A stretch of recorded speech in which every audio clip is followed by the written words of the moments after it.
Bonjour! Pour éviter de dépenser de votre argent dans les cosmétiques, j'ai une astuce. Enfin, Sandrine a des astuces puisqu'elle fabrique elle-même ses produits cosmétiques. Elle nous montre par exemple comment faire un baume pour les mains soi-même. Alors, je vais vous apprendre comment fabriquer un baume tout simple pour les mains, un baume fouetté. Pour ça, on a besoin d'huile d'amande douce,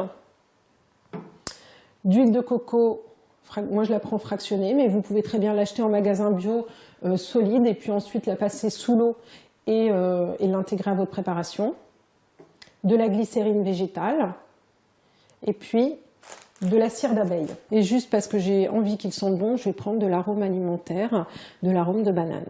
Alors pour faire fondre mes produits avec la cire d'abeille, ce qui va permettre d'avoir une consistance solide, je vais utiliser un bain-marie.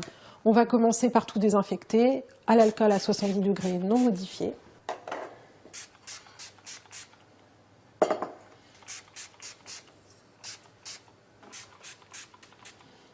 Alors dans mon bain-marie, je vais mettre mon huile d'amande douce, je vais en mettre une cuillère à soupe. Ensuite, je vais prendre mon huile de coco et je vais également en mettre une cuillère à soupe. Je vais ajouter dans mon bain-marie une cuillère à café de cire d'abeille.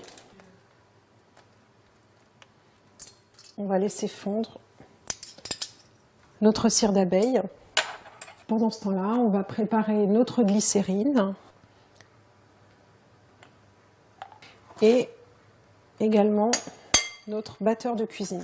Je prends le batteur parce que on va faire un baume qui est fouetté. Alors, pour le baume pour les mains, si vous utilisez votre baume simple sans le fouetter, ça va vous faire quelque chose de dur, ça va vous faire un baume très dur. Donc pour l'application, c'est pas l'idéal. Pour les lèvres, ça va. Par contre, pour les mains, ça va quand même poser un petit souci. Alors, le fait de fouetter la préparation, ça va permettre d'avoir quand même quelque chose de plus aéré et du coup de pouvoir vraiment s'entartiner les mains. On va désinfecter notre petit contenant, on va attendre que notre préparation fonde. Donc maintenant c'est fondu, on va pouvoir le verser.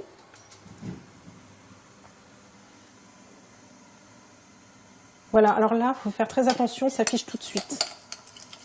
Donc là, on va pouvoir fouetter notre baume et en fait, ce qui s'est passé, c'est que ça a durci au contact de la glycérine.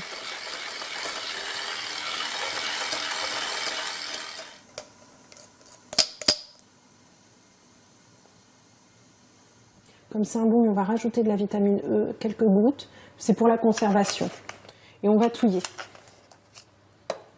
pour bien que ce soit pris. Là, pour qu'il sente bon, on va rajouter un petit peu d'arôme de banane.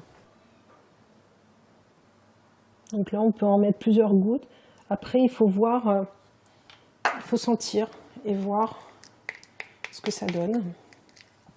Donc là, ce que je vous conseille, c'est vraiment de vous entartiner le soir sur les mains. Donc c'est vrai qu'il y a un aspect un petit peu bon, gras forcément, puisque c'est un baume, qui n'est pas forcément agréable. Mais en tout cas, en une nuit, vos mains après, elles seront vraiment très douces.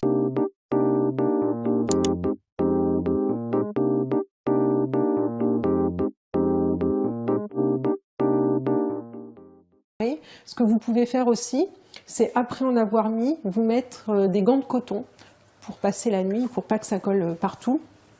Et voilà, et les enlever le lendemain matin. Voilà notre baume.